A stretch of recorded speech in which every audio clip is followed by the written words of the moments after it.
I think you talk about in the book that first tour of the U.S. where you were playing CBGBs and all these places up and down the East Coast was really kind of a crucible. Absolutely. In that you didn't necessarily have that much material, but right. you really had to put it. You really had to put it over. Yeah, our last ditch attempt to save the band before we said, all right, well, we didn't make it, was we came and played on the East Coast in the US and started sort of in the deep end at CBGB's, where amazingly we were so excited to be there. It was the mecca of punk, and we went down an absolute storm at about 2:30 in the morning, and we were thrilled. And then we had a 3-week tour, which was we got about $200 a night and drove ourselves through the snow to do it. And we still only had 6 or 7 songs, and we had to play an hour and a half show at least every night. So we would really improvise a lot, long guitar solos, big jams, and and all that around the songs. Maybe play some of the songs twice. But at the end of that 3-week period, we were absolutely hot. We formed. It's really what put us together as a band. Yeah. It was the improvising and jamming in front of audiences, and really going for it. When we got back to the UK, we were kind of on fire with it. Yeah, we had Miles Copeland here last year, and he was talking about that tour, and that you did it basically without. There was no record company support. No. I guess you had a record out in England.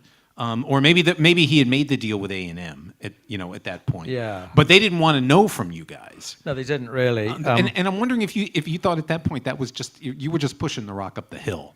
It did feel like that. It felt like really the thing that was happening was the heavy punk scene, and we were these sort of outsiders.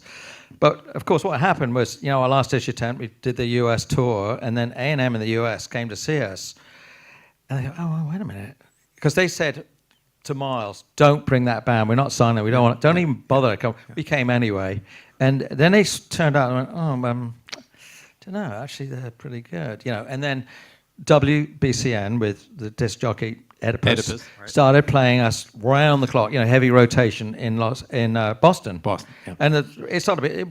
We were like number 1 in Boston. Like whoa, incredible. It's not a college town. No, sorry, I had to throw that in there. Yep. But we played at this place called the Rathskeller, like a filthy little hole somewhere on the outskirts of Boston. Packed it out every night, and everyone was going crazy. And we went to all the radio stations, and A&M signed us in the States. And then, of course, what had happened, we'd had Roxanne and Can't Stand Losing You out in England, nothing. LP, nothing. And then A&M re-released everything. This time everything went straight, same record, same 3 guys. It all went to number 1. Yeah. Okay, thanks very much. So we got to rehearse. Right, right. Yeah, thank God for the record company. So there are a few things, about the film and kind of the perspective of contrasting the early and the later. As you look back on that tour, 4 guys in a van, one van driving around, and contrast that with the reunion tour at the end, your head must spin when you think about that journey. Yeah, I mean, I think I'm actually very fortunate to have been on such an amazing adventure that eventually paid so well. Okay, no complaints.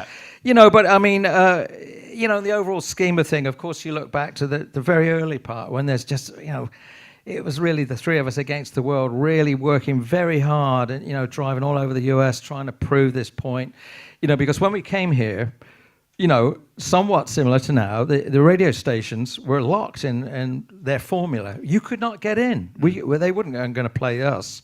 The only thing that got us in was Roxanne. And then, they started to take notice of us. But at the beginning, we traveled all over the US. No radio station would play us. It was a very difficult scene to crack. Mm-hmm. We just had to keep working it. Going to the stations, explaining to them about the punk scene in England and New Wave and what we were doing. And, we were pretty bright. And that we could talk.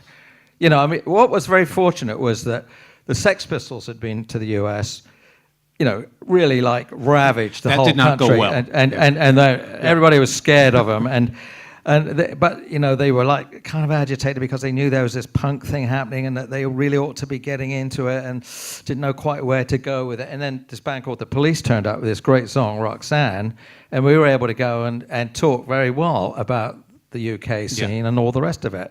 And it opened the door for us. Yeah.